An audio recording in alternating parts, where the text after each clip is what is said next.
तो सबसे पहले हम समझने की कोशिश करते हैं व्हाट इज कंपनी मैनेजमेंट, यानी कंपनी मैनेजमेंट क्या होता है।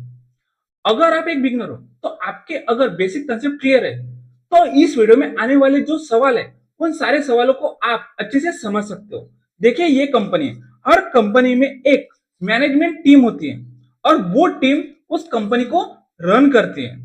देखिए, इस मैनेजमेंट का काम होता है कंपनी की स्ट्रेटेजी डिसाइड करना, उस कंपनी का जो बिजनेस है ना वो ऑपरेशन मैनेज करना और उस कंपनी की प्रॉफिटेबिलिटी इंप्रूव करना, यानी कंपनी रिटर्न बना रही तो और उस रिटर्न को कितने अच्छे से बना सकती है। उसके बाद मैनेजमेंट का काम होता है ग्रोथ प्लान बनाना और एम्प्लॉय और डिपार्टमेंट को अच्छे से मैनेज करना। सिंपल वर्ड में कहूं तो मैनेजमेंट ही कंपनी को डे बाय डे कंट्रोल करती है।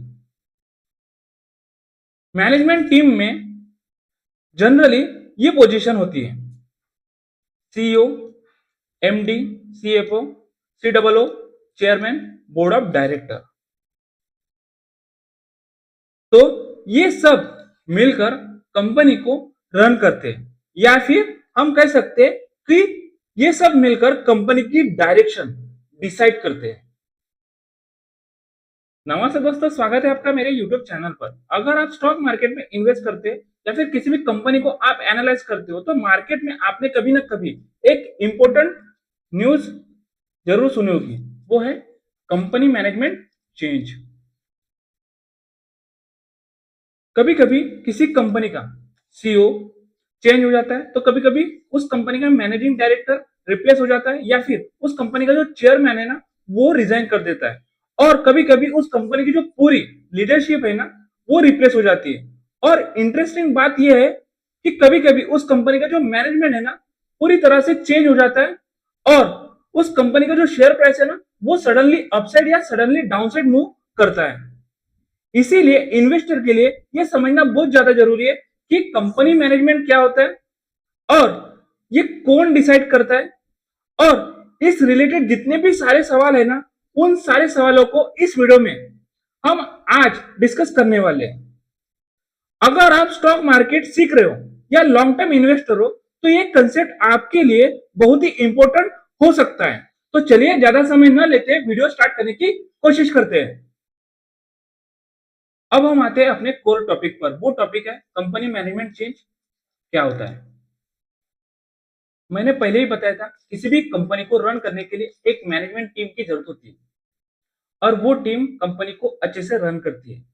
तो कंपनी मैनेजमेंट चेंज होने का मतलब ये होता है कि जब कोई कंपनी का जो लीडरशिप टीम है अगर उसमें मेजर चेंजेस आ जाती है तो उसे बोला जाता है कंपनी मैनेजमेंट चेंज।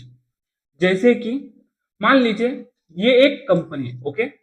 अगर उस कंपनी का जो सीईओ है वो अगर रिजाइन कर दे या फिर उस कंपनी का जो मैनेजिंग डायरेक्टर है वो अगर रिप्लेस हो जाए या फिर उस कंपनी का जो चेयरमैन है, जैसे कि रिलायंस का चेयरमैन कौन है, मुकेश अंबानी, अगर उसी तरह उसी कंपनी के जो प्रमोटर है यानी कंपनी के मालक, अगर कंपनी के मालक किसी प्रोफेशनल सीईओ को अपॉइंट कर दे या फिर उस कंपनी का जो बोर्ड ऑफ डायरेक्टर है वो रिस्ट्रक्चर हो जाए तो इन सब सिचुएशन को कहा जाता है management change, company management change. तो सिंपल वर्ड में कहो तो जब कंपनी को चलाने वाले यानी जो टॉप डिसीजन लेने वाले चेंज हो जाते हैं उसे ही कंपनी मैनेजमेंट चेंज बोला जाता है। अब हम जो सवाल डिस्कस करने वाले ना वो सवाल बहुत ही इंपॉर्टेंट हो सकता है। वो सवाल है मैनेजमेंट चेंज का डिसीजन कौन लेता है। यह सवाल आपके मन में कभी ना कभी आ सकता है। तो इसका सिंपल सा आंसर है कंपनी में जो मैनेजमेंट होता है ना उस मैनेजमेंट को चेंज करने का डिसीजन पूरी तरह से बोर्ड ऑफ डायरेक्टर का हो सकता है। बोर्ड ऑफ डायरेक्टर का काम होता है कि कंपनी के इंटरेस्ट को प्रोटेक्ट करना, कंपनी का जो मैनेजमेंट है ना उनका जो परफॉर्मेंस है उनको ट्रैक करना, स्ट्रेटेजिक डिसीजन लेना। अगर बोर्ड ऑफ डायरेक्टर को लगता है कि कंपनी का जो मैनेजमेंट है यानी करंट मैनेजमेंट है ना उनका परफॉर्मेंस वीक है या फिर कंपनी को न्यू लीडरशिप टीम की जरूरत है या फिर कंपनी को स्ट्रेटेजिक चेंज करनी है तो ये सारे डिसीजन है ना कंपनी के बोर्ड ऑफ डायरेक्टर ले सकते हैं। कभी कभी कंपनी के जो प्रमोटर है यानी कंपनी के जो मालक है वो भी मैनेजमेंट चेंज इनिशिएट कर सकते हैं। अब हम बात करते हैं टाइप्स ऑफ मैनेजमेंट चेंज, यानी मैनेजमेंट चेंज कितने तरह के होते हैं। मैं आपसे एक सवाल पूछता हूं, मान लीजिए एक कंपनी, आप मुझे बताइए कि ये कंपनी को कौन रन करता है। देखिए कंपनी को दो लोग रन करते हैं, एक कंपनी का मैनेजमेंट, दूसरा कंपनी का प्रमोटर। देखिए हर कंपनी का जो मैनेजमेंट है ना वो अलग अलग होता है, तो मैनेजमेंट चेंज भी अलग अलग टाइप्स के हो सकते हैं। तो चलिए इंपॉर्टेंट टाइप को समझने की कोशिश करते हैं। फर्स्ट टाइप होता है सीओ चेंज, सेकेंड टाइप होता है managing director change, third type होता है बोर्ड ऑफ डायरेक्टर चेंज, और फोर्थ टाइप होता है promoter to professional management shift. तो जब कंपनी मैनेजमेंट चेंज करने का डिसीजन लेती है, तो जैसे ही कंपनी का मैनेजमेंट चेंज होता है ना, तो उस वजह से उस कंपनी के शेयर पर इंपैक्ट होता है, कभी ऊपर कभी नीचे। तो हम जब कंपनी मैनेजमेंट चेंज करती है तो वो टाइप्स को हम स्टेप बाय स्टेप समझने की कोशिश करते हैं। फर्स्ट टाइप है सीओ चेंज। तो सीओ कंपनी का सबसे पावरफुल एग्जीक्यूटिव होता है। अगर किसी भी कंपनी का सीओ चेंज हो रहा है तो मार्केट यूजुअली स्ट्रांग रिएक्शन देता है।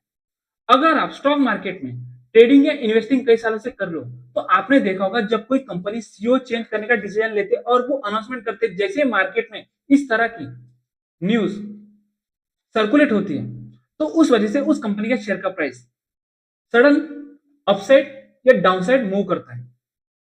तो जब कोई कंपनी सीओ चेंज करता है तो उसके पीछे मल्टीपल रीजन हो सकते हैं। हो सकता है सीईओ रिटायरमेंट ले रहा हूं, या सीईओ ने रिजाइन किया हो, या फिर सीईओ का पुअर परफॉर्मेंस के वजह से कंपनी का board of director CEO change कर रहे हो सकता है जो बोर्ड ऑफ डायरेक्टर है सीईओ चेंज एक न्यू स्ट्रेटेजी के एंगल से देख रहे हो। सेकेंड टाइप होता है मैनेजिंग डायरेक्टर चेंज। देखिए मैनेजिंग डायरेक्टर कंपनी के कोर ऑपरेशन को कंट्रोल करता है। अगर किसी भी कंपनी का मैनेजिंग डायरेक्टर चेंज होता है तो कंपनी के जो डेली कोर ऑपरेशन है ना उस पर इंपैक्ट होता है। थर्ड टाइप है बोर्ड ऑफ डायरेक्टर चेंज। देखिए कभी कभी कंपनी है ना अपने पूरे बोर्ड को रिस्ट्रक्चर करता है। इसमें कंपनी न्यू डायरेक्टर को अपॉइंट करता है और जो पुराने डायरेक्टर है वो कभी कभी रिजाइन कर देते हैं। सबसे लास्ट टाइप है promoter to professional management shift. देखिए ये एक इंपॉर्टेंट ट्रांजिशन होता है। कभी कभी प्रमोटर कंपनी का कंट्रोल प्रोफेशनल सीईओ के हाथ में देते हैं। इससे कंपनी मोर कॉर्पोरेट स्ट्रक्चर में शिफ्ट हो जाती है। एग्जाम्पल के तौर पर देखा जाए तो अगर आप पेटीएम को एनालाइज करोगे तो आपको पता चलेगा कि उस कंपनी में प्रमोटर की होल्डिंग बिल्कुल नहीं है। यहाँ शेयर होल्डिंग पैटर्न दिखाई दे रहा है, उसमें सिर्फ एफ आई डी आई और पब्लिक सिर्फ यही दिखा है, क्योंकि उसमें प्रमोटर होल्डिंग बिल्कुल भी नहीं है। उसने प्रमोटर का जो कंट्रोल है वो पूरा प्रोफेशनल सीईओ के हाथ में दिया है। बहुत सारी कंपनियां स्टॉक एक्सचेंज पर जिन्होंने पूरा कंट्रोल सिर्फ प्रोफेशनल सीईओ के हाथ में दिया है, तो उन्हीं को बोला जाता है promoter to professional management shift. अगर आप स्टॉक मार्केट में इन्वेस्टिंग या ट्रेडिंग करते हो तो आपने देखा होगा जब कोई कंपनी मैनेजमेंट चेंज करने का अनाउंस करती है और मार्केट में जैसे ही न्यूज सर्कुलेट होती है तो उस कंपनी के शेयर पर उस न्यूज का नेगेटिव इम्पैक्ट होता है, मतलब उस कंपनी का शेयर का प्राइस नीचे गिरता है। लेकिन कभी आपने सोचा ऐसा क्यों होता है? तो देखिए जब कोई कंपनी मैनेजमेंट चेंज करने का अनाउंस करते हैं तो उसके बाद उस कंपनी का शेयर का प्राइस नीचे गिरता है। उसके पीछे मल्टीपल रीजन होते हैं, तो आज हम उन्हीं रीजन को डिस्कस करने वाले हैं। फर्स्ट रीजन है सडन रेजिग्नेशन। मान लीजिए एक कंपनी, अगर उस कंपनी के प्रोफेशनल सीईओ या फिर उस कंपनी के टॉप एग्जीक्यूटिव सडनली रिजाइन करते हैं, वो भी बिना क्लियर रीजन के, तो मार्केट में अनसर्टेनिटी क्रिएट हो जाती है और उसी कंपनी के जो इन्वेस्टर है वो सोचने लगते हैं क्या कंपनी में कोई इंटरनल प्रॉब्लम है, क्या फ्रॉड या गवर्नेंस इशू चल रहा है, क्या फाइनेंशियल प्रॉब्लम चल रही है कंपनी में? इसी अनसर्टेनिटी की वजह से जो इन्वेस्टर है ना, वो पैनिक सेलिंग करते हैं, जिस वजह से उस कंपनी का शेयर का प्राइस नीचे गिरने लगता है। सेकेंड रीजन है कॉर्पोरेट गवर्नेंस इशू। देखिए, किसी भी कंपनी का अगर मैनेजमेंट चेंज हो रहा है किसी स्कैंडल की वजह से, फ्रॉड की वजह से या फिर इन्वेस्टिगेशन की वजह से, तो उस कंपनी के जो इन्वेस्टर है उनका ट्रस्ट है ना पूरी तरह से टूट जाता है, जिस वजह से मार्केट को लगता है कि कंपनी में इंटरनल प्रॉब्लम हो सकती है, इसीलिए उस कंपनी का शेयर का प्राइस नीचे गिरने लगता है। अब हम एक एग्जांपल के थ्रू समझने की कोशिश करते हैं। देखिए, आईसीआईसीआई बैंक 2018 में कॉन्फ्लिक्ट ऑफ इंटरेस्ट की वजह से उस बैंक का मैनेजमेंट चेंज हुआ था। देखिए, इस बैंक में स्कैंडल कैसा हुआ था पता है? इस बैंक का जो एमडी या सीईओ था ना, चंदा कोचर, उस पर कुछ एलिगेशन लगे थे। Force allegation of quid pro quo involving loan to Videocon group link to her husband business interest. तो इस वजह से उस बैंक का जो सीईओ या एमडी था उसने रिजाइन किया था और बैंक ने न्यू सीईओ अपॉइंट किया था, उसका नाम था संदीप बख्शी। तो कभी कभी छोटे मोटे रीजन के वजह से कंपनी मैनेजमेंट चेंज करती है, तो उन रीजन को आपको ढूंढना पड़ेगा। थर्ड रीजन है स्ट्रेटेजिक अनसर्टेनिटी। देखिए, कंपनी को रन कौन करता है? कंपनी का मैनेजमेंट। अगर कंपनी कई सालों से काम कर रही है तो वो कंपनी प्रॉफिटेबल है, किस वजह से? उस कंपनी के मैनेजमेंट की वजह से।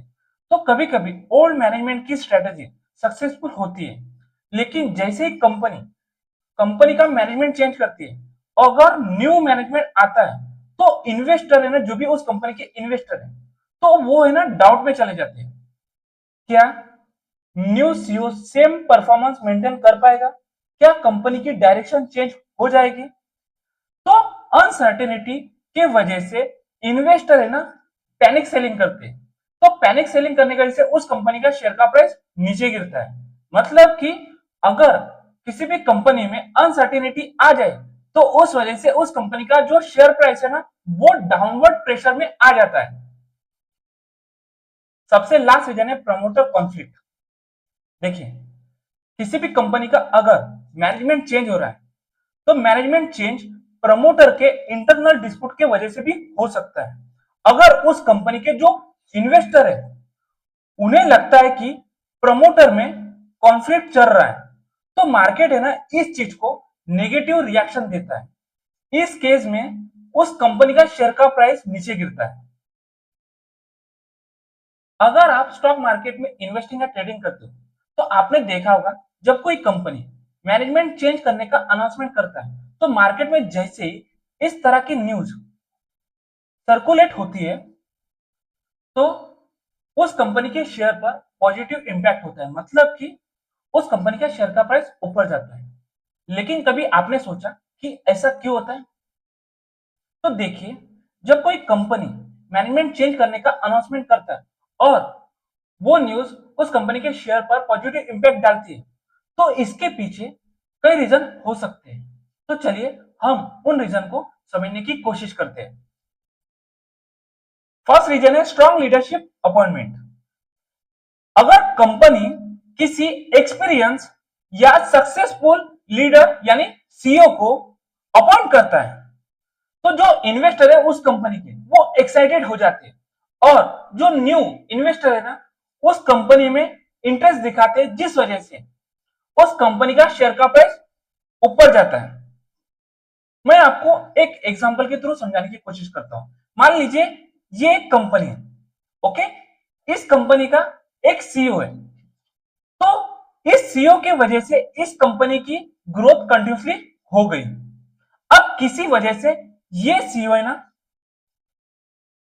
रिजाइन करना चाहता है, तो रिजाइन करके ये न्यू कंपनी ज्वाइन करना चाहता है। तो आप मुझे बताइए, अगर कोई न्यू कंपनी इसको हायर करेगा तो मार्केट में क्या सेंटीमेंट क्रिएट होगा कि सबसे पहले जो इन्वेस्टर है ना वो इस सीईओ के बारे में जितनी इंफॉर्मेशन मिलती है वो जनरेट करेंगे और वो एनालाइज करने की कोशिश करेंगे कि ये जो सीईओ पिछले कंपनी में काम करता था उस वजह से उस कंपनी की प्रॉफिट कितना इंक्रीज हुआ है या फिर वो कंपनी कितनी ग्रो हुई है। अगर इस सीईओ के बारे में उन्हें पॉजिटिव इंफॉर्मेशन मिलती है तो वो क्या करेंगे, वो है ना, जैसे ये न्यू सीईओ न्यू कंपनी में ज्वाइन होता है तो उस कंपनी के जो इन्वेस्टर है वो एक्साइटेड हो जाएंगे और जो न्यू इन्वेस्टर है वो भी इस कंपनी के शेयर्स खरीदेंगे जिस वजह से उस कंपनी का शेयर का प्राइस ऊपर जाएगा। अगर मैं सिंपल वर्ड में कहूं तो अगर कोई भी सीईओ जिसने पहले किसी कंपनी को सक्सेसफुली ग्रो किया है तो उस तरह के सीईओ को कोई कंपनी हायर करती है तो मार्केट को लगता है कि उस कंपनी का फ्यूचर ब्राइट हो सकता है, इस वजह से उस कंपनी का शेयर का प्राइस ऊपर जाता है। सेकेंड रीजन है टर्न अराउंड स्ट्रेटेजी। देखिए, मान लीजिए एक कंपनी अगर वो लॉस में चल रही है, अगर इस तरह की कंपनी मैनेजमेंट चेंज कर रही है तो वो एक टर्न अराउंड स्ट्रेटेजी हो सकती है। अगर इस तरह की कंपनी मैनेजमेंट चेंज करके टर्न अराउंड किसी एक्सपर्ट को अपॉइंट कर रही है तो जो उस कंपनी के जो इन्वेस्टर है उन्हें लगता है कि कंपनी अब रिकवर कर सकती है, तो इस ऑप्टिमिज्म के वजह से उस कंपनी का शेयर इंक्रीज होता है। थर्ड रीजन है कॉर्पोरेट गवर्नेंस इंप्रूवमेंट। अगर आप किसी भी कंपनी में इन्वेस्ट करते हो तो सबसे पहले उस कंपनी का कॉर्पोरेट गवर्नेंस एनालाइज कीजिए। अगर आपको सारी चीजें पॉजिटिव लग रही है तब जाकर उस कंपनी में इन्वेस्टमेंट करना है। अगर आपको उस कंपनी के कॉर्पोरेट गवर्नेंस में इशू दिख रहा है तो सबसे पहले आप उस कंपनी से अपनी इन्वेस्टिंग निकाल लेना है, मतलब कि इस तरह की कंपनी से आपको दूर रहना है, या फिर हम सिंपल वर्ड में कहें तो इस तरह की कंपनी में आपको इन्वेस्ट बिल्कुल नहीं करना है। क्योंकि देखिए, बहुत सारी कंपनी है ना, कॉर्पोरेट गवर्नेंस इश्यूज की वजह से उस कंपनी के शेयर का प्राइस क्रैश हो चुका है। तो देखिए, कभी कभी कंपनी है ना, कॉर्पोरेट गवर्नेंस बेटर बनाने के लिए मैनेजमेंट चेंज करती है, जैसे कि इंडिपेंडेंट डायरेक्टर अपॉइंट करना, प्रोफेशनल सीईओ लाना, प्रमोटर का कंट्रोल रिड्यूस करना। ये सब स्टेप इन्वेस्टर को पॉजिटिव सिग्नल देते हैं जिस वजह से उस कंपनी का शेयर का प्राइस ऊपर जाता है। क्योंकि जो इन्वेस्टर है इस तरह की कंपनी में इन्वेस्टमेंट करेंगे तो डिमांड क्रिएट होगी और डिमांड क्रिएट होने की वजह से पता है आपको क्या होता है, उस कंपनी का शेयर का प्राइस ऊपर जाता है। फोर्थ रीजन है स्ट्रेटेजिक शिफ्ट। देखिए, कंपनी कभी कभी मैनेजमेंट इसलिए चेंज करती है कि न्यू मैनेजमेंट कभी कभी कंपनी की स्ट्रेटेजी को इंप्रूव करता है। एग्जांपल के तौर पर new market, cost cutting, technology adoption. अगर इन्वेस्टर को लगता है कि न्यू स्ट्रेटेजी प्रॉफिटेबल होगी तो उस वजह से वो कंपनी का शेयर का प्राइस इंक्रीज होता है। आपने कई बार सुना होगा कि फलाने कंपनी ने मैनेजमेंट चेंज किया, लेकिन कभी आपने सोचा कि वो ऐसा क्यों करते? देखिए, कंपनी का जो मैनेजमेंट चेंज करना है ना, वो डिसीजन उस कंपनी का होता है। तो जब कोई कंपनी मैनेजमेंट चेंज कर रही है तो उसके पीछे मल्टीपल रीजन हो सकते हैं। तो आज हम उन्हीं रीजन को सिंपल वे में समझने की कोशिश करने वाले हैं। तो चलिए स्टार्ट करते हैं। फर्स्ट रीजन है पुअर परफॉर्मेंस। अगर किसी भी कंपनी का प्रॉफिट या रेवेन्यू कंटिन्यूसली डिक्लाइन हो रहा है तो उस कंपनी के बोर्ड ऑफ डायरेक्टर या फिर मैनेजमेंट डिसीजन लेते हैं कि उस कंपनी का जो मैनेजमेंट है वो पूरी तरह से चेंज होना चाहिए या फिर न्यू मैनेजमेंट बनना चाहिए। तो उस कंपनी का सिंपल गोल होता है कि कंपनी को बेटर लीडरशिप मिले ताकि कंपनी कंटिन्यूसली प्रॉफिट जनरेट करे और कंपनी धीरे धीरे ग्रो हो सके। सेकेंड रीजन है स्ट्रेटेजिक डायरेक्शन चेंज। देखिए, कभी कभी कंपनी है ना, न्यू इंडस्ट्री या फिर न्यू मार्केट में अपना बिजनेस एक्सपांड करना चाहते हैं। इस वजह से कंपनी है ना, डिफरेंट एक्सपर्टीज वाले मैनेजमेंट को हायर करती है जिस वजह से उस कंपनी का मैनेजमेंट चेंज हो जाता है। थर्ड रीजन है कॉर्पोरेट गवर्नेंस। अगर कंपनी पर गवर्नर इश्यूज का प्रेशर है तो मैनेजमेंट चेंज हो सकता है, और कंपनी मैनेजमेंट इसलिए चेंज करती है ताकि इन्वेस्टर का ट्रस्ट रिबिल्ड किया जा सके। फोर्थ रीजन है रिटायरमेंट। देखिए कंपनी में जो मैनेजमेंट होता है ना, उस मैनेजमेंट में बहुत सारे सीनियर एग्जीक्यूटिव होते हैं, तो सीनियर एग्जीक्यूटिव कभी कभी रिटायरमेंट की वजह से वो अपनी पोजीशन को छोड़ देते हैं और ये नॉर्मल ट्रांजिशन होता है। सबसे लास्ट रीजन है मर्जर एंड एक्विजिशन। तो अगर कंपनी किसी वजह से न्यू कंपनी एक्वायर या वो कंपनी मर्ज हो जाती है, तो उस वजह से उस कंपनी का जो मैनेजमेंट है वो रिस्ट्रक्चर हो जाता है, यानी उस कंपनी का मैनेजमेंट चेंज हो जाता है। अब हम बात करते हैं जब कोई कंपनी मैनेजमेंट चेंज करती है तो उस कंपनी के जो प्रमोटर होते हैं उस पर क्या इंपैक्ट होता है। ये प्रमोटर इंपैक्ट आपको समझ में आना चाहिए, ये सबसे इंपॉर्टेंट टॉपिक है। तो हम बात करते हैं फर्स्ट इंपैक्ट की, प्रमोटर कंट्रोल इंक्रीज। जब कोई कंपनी मैनेजमेंट चेंज करता है तो उसके बाद उस कंपनी के जो प्रमोटर है उनका उस कंपनी पर स्ट्रांग कंट्रोल हो जाता है। जैसे कंपनी के जो प्रमोटर है उसके फैमिली का मेंबर है ना, उस कंपनी के सीईओ बन जाते हैं। इस केस में कंपनी प्रमोटर ड्राइवर हो सकती है। एग्जांपल के तौर पर रिलायंस कंपनी में अंबानी फैमिली यानी Mukesh Ambani family members, Adani group, Gautam Adani और फैमिली, इनका उन कंपनी पर स्ट्रांग कंट्रोल है।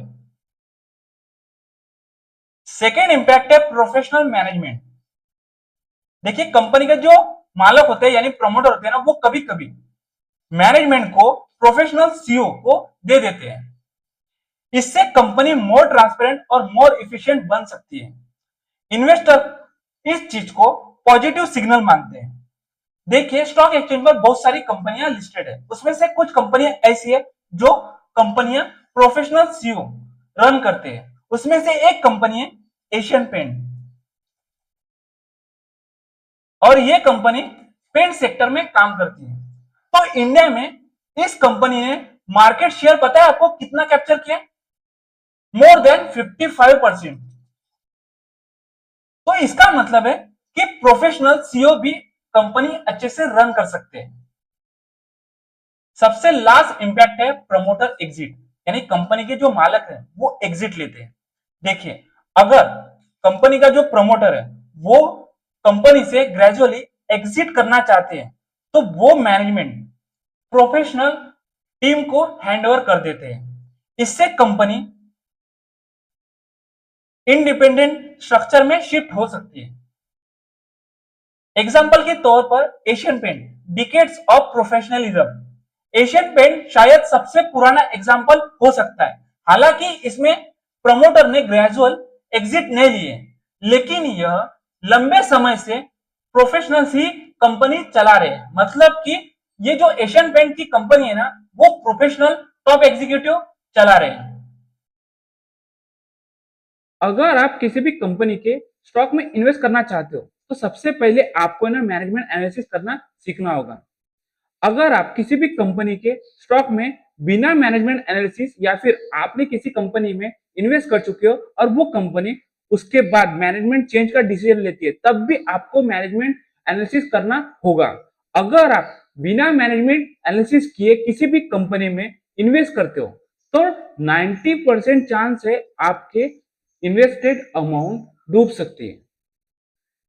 तो आज का हमारा वही टॉपिक है, how should investor analyse management change, यानी इन्वेस्टर को मैनेजमेंट चेंज कैसे एनालाइज करना चाहिए। तो देखिए जब आप किसी भी कंपनी में इन्वेस्टमेंट करना चाहते हो तो आपको कुछ इंपॉर्टेंट चीज चेक करनी चाहिए। फर्स्ट है रीजन फॉर रेजिग्नेशन, सेकेंड है न्यू मैनेजमेंट बैकग्राउंड, थर्ड है प्रमोटर रोल, फोर्थ है कंपनी परफॉर्मेंस। तो हम वन बाय वन समझने की कोशिश करते हैं। फर्स्ट चेकलिस्ट है रीजन फॉर रेजिग्नेशन। देखिए जब कंपनी मैनेजमेंट चेंज करती है तो वो अनाउंसमेंट करती है, तो वो अनाउंसमेंट है ना पीडीएफ के थ्रू अपने वेबसाइट पर लॉन्च करेगी। वो किस लिए? वो इन्वेस्टर के लिए। इन्वेस्टर जान सके कि मैनेजमेंट चेंजेस क्यों हो रहा है या फिर उसके पीछे क्या रीजन है, तो सबसे पहले उस पीडीएफ को हर इन्वेस्टर ने अच्छे से पढ़ना चाहिए और आपको देखना चाहिए कि जो भी मैनेजमेंट में चेंज हो रहा है और या फिर किसी ने रिजाइन किया है तो वो क्यों किया है। हो सकता है उसमें पर्सनल रीजन हो, रिटायरमेंट हो या स्ट्रेटेजिक चेंज हो या गवर्नेंस इशू हो। सेकंड चेकलिस्ट है न्यू मैनेजमेंट बैकग्राउंड। जब कंपनी मैनेजमेंट चेंज कर रही है तो मैनेजमेंट में सबसे पहले आपको देखना होगा कि न्यू सीईओ या फिर कंपनी न्यू मैनेजिंग डायरेक्टर ला रही है। अगर न्यू सीईओ या एमडी आ रहा है तो सबसे पहले उनका एक्सपीरियंस क्या है वो चेक कीजिए। उसके बाद क्या उन्होंने पहले सक्सेसफुल कंपनी लीड की है, क्या उन लोगों को इंडस्ट्री का एक्सपीरियंस है। थर्ड चेकलिस्ट है प्रमोटर रोल। जब कोई कंपनी मैनेजमेंट चेंज कर रहा है तो सबसे पहले देखिए कि उस कंपनी में जो प्रमोटर है यानी कंपनी का जो मालक है उसका रोल क्या है, क्योंकि देखिए कंपनी पता है कि दो ही लोग चलाते हैं, एक मैनेजमेंट दूसरा प्रमोटर यानी कंपनी का मालक। तो चेक कीजिए मैनेजमेंट चेंज होने की वजह से प्रमोटर का कंट्रोल इंक्रीज हो रहा है या सिर्फ कंपनी को प्रोफेशनल मैनेजमेंट के हाथ में कंपनी हैंड ओवर कर रहे हैं। सबसे लास्ट कंपनी परफॉर्मेंस। देखिए जैसे ही कंपनी मैनेजमेंट चेंज करती है तो मैनेजमेंट चेंज का रिलेशन कंपनी परफॉर्मेंस से हो सकता है। तो इसीलिए आपको है ना कंपनी की जो फाइनेंशियल है या फाइनेंशियल परफॉर्मेंस है उसको अच्छे से एनालाइज करना होगा या फिर एनालिसिस करना सीखना होगा। अगर आप एक बिगिनर इन्वेस्टर हो तो आपके मन में कई सवाल आ सकते हैं। उसमें से एक सवाल ये भी हो सकता है कि कंपनी अगर मैनेजमेंट चेंज कर रहा है तो गुड सिग्नल कब माना जाता है। मैनेजमेंट चेंज पॉजिटिव सिग्नल हो सकता है जब कंपनी वीक परफॉर्मेंस से रिकवर करना चाहती हो, मतलब कि कंपनी कंटिन्यूसली लॉस कर रही है लेकिन कंपनी को अब प्रॉफिट बनाना है, तो उस वजह से कंपनी मैनेजमेंट चेंज कर सकती है। सेकेंड है स्ट्रॉन्ग लीडरशिप अपॉइंट करना चाहती हो, मतलब कि कंपनी ऐसे न्यू सीईओ या फिर न्यू एमडी को अपॉइंट करना चाहती हो जो उस इंडस्ट्री में उनका बहुत ज्यादा एक्सपीरियंस हो, यानी वो सक्सेसफुल कंपनी को रन कर चुके हो। इस तरह के पर्सन को अगर अपने कंपनी के मैनेजमेंट में ऐड करते तो कंपनी का मैनेजमेंट इंप्रूव कर सकता है और कंपनी धीरे धीरे प्रॉफिटेबल बन सकती है। थर्ड है गवर्नेंस इंप्रूव। अगर कंपनी मैनेजमेंट चेंज करना चाहती है और उस कंपनी का गवर्नेंस इंप्रूव हो रहा है तो ये गुड सिग्नल माना जाता है, क्योंकि अगर आप एग्जांपल के तौर पर किसी भी लार्ज कैप कंपनी को देखोगे, जैसे कि एग्जांपल के तौर पर रिलायंस, एचडीएफसी बैंक या बजाज ऑटो, अगर इस तरह की कंपनी को आप एनालाइज करोगे तो आपको पता चलेगा कि इन कंपनी का कॉर्पोरेट गवर्नेंस है ना बहुत ही स्ट्रांग है। अगर आप स्ट्रांग कॉर्पोरेट गवर्नेंस वाली कंपनी में इन्वेस्ट करते हो तो आप लॉन्ग टर्म में अच्छा खासा रिटर्न बना सकते हो। सबसे लास्ट गुड सिग्नल होता है स्ट्रेटेजी क्लियर हो। अब आपके मन में एक सवाल ये भी आ सकता है कि जब कोई कंपनी मैनेजमेंट चेंज करता है तो रिस्की कब माना जाता है। तो देखिए ये नेगेटिव सिग्नल हो सकता है अगर उस कंपनी का जो भी टॉप एग्जीक्यूटिव या फिर सीईओ या फिर एमडी इस तरह के लोग अगर सडन रिजाइन करते हैं तो सबसे पहले आपको उन रिजाइन करने का रीजन ढूंढने की कोशिश करना चाहिए। फिर उसके बाद चेक कीजिए इंटरनल कॉन्फ्लिक्ट हो, फ्रॉड इन्वेस्टिगेशन हो और उस कंपनी का जो मैनेजमेंट में जो प्रमोटर है। देखिए कंपनी को दो ही लोग चलाते हैं, एक प्रोफेशनल मैनेजमेंट या फिर प्रमोटर। अगर उस कंपनी का जो प्रमोटर है अगर वो डिस्प्यूट कर रहा हो तो ये एक नेगेटिव सिग्नल हो सकता है। देखिए एग्जांपल के तौर पर टेस बैंक का नाम सुना है, तो इस कंपनी का जो फाउंडर है राणा कपूर 2020 में उसने ना रिस्की लोन अपने एसोसिएट या फैमिली फ्रेंड को दिए, तो ये एक नेगेटिव सिग्नल हो सकता है। तो किसी भी कंपनी में आप इन्वेस्टमेंट करते हो अगर आपको इस तरह की चीजें दिखती है तो आपको ना अपनी इन्वेस्टमेंट अमाउंट धीरे धीरे निकाल लेनी है या फिर आप जितना उस अमाउंट पर रिस्क ले सकते हो उतनी ही अमाउंट इस तरह की कंपनी में इन्वेस्टमेंट करना चाहिए।